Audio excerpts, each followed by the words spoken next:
Hey, Laura here. So I am proud to announce that I have lost 10 pounds. Woo, 10 pounds. Ah! I'm so happy about that. It took me 3 months to get there. This is kind of what 10 pounds, I guess you didn't see the initial bit, but that's kind of what that looks like. I have a picture. I have it. 10 pounds doesn't really go a long way when you're fairly tall. My current weight right now is 180. So, and I'm 5'8". So it's all on how I carry it. Everybody is shaped differently. I have a bit of a curve, so I got a bit of a booty as well, which I don't mind, but I'd like to tone and tot that up after I'm able to slender down. Everyone has their own kind of idea of where they like to see themselves, and I applaud you for watching this video and taking a look at health and fitness and how you could use these different methods to get yourself to the place that you need to be. So 10 pounds later, what I had done was look at calories, what's going in and what's coming out. Take a look at my food journal video. So essentially what I did was just wrote everything down. I was completely honest with myself. Sometimes I was a bit, not so much ashamed, but just kind of like looking at myself like, Laura, what are you doing? What are you doing to your body right now? Because it really puts things into perspective when you write it all out and you see it in front of you. So I kind of looked at a base rate, which everyone has. It's a maintenance place that you are kind of sitting at where you're not gaining weight, you're not losing weight, you're just kind of doing your comfortable thing. You're not depleted of energy.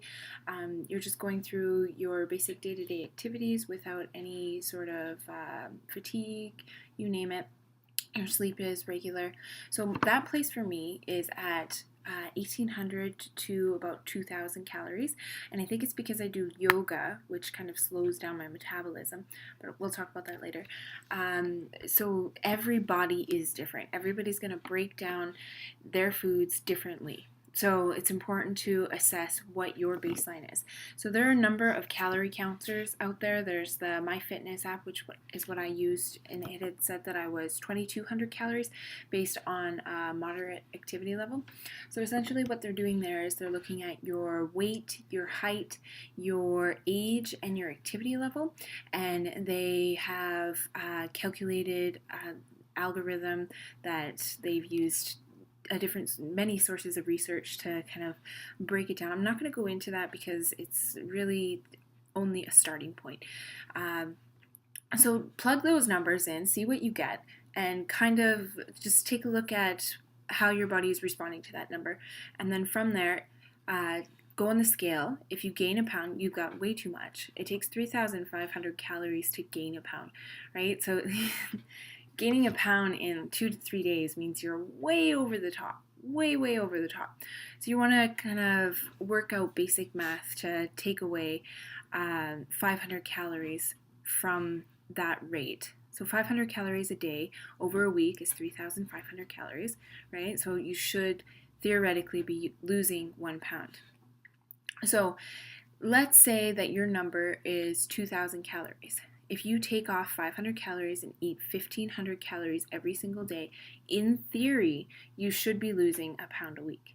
Now that doesn't seem like much, right? But a pound goes a long way.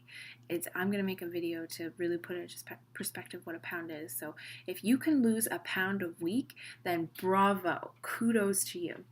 I was gaining and losing. It took me about 3 months to lose 10 pounds because I was taking all this time to evaluate exactly how my body was responding to the food that I was eating, right? And I didn't ever want to feel completely famished and fatigued and tired, because then that just decreases your entire quality of life, and it seems pointless because you're going on this roller coaster ride. We know that decreasing your calories will allow you to lose weight, But what is your quality of life there? What is the point if you are always tired, if you are sluggish, if you're pale, and you're just not doing the things that you need to do to enjoy your life? Then there's no point in taking out all those calories. So go to a place that you're comfortable with. And for myself, that was about 15 to 1800. Sometimes I was doing more activity, so naturally I was eating more food, right?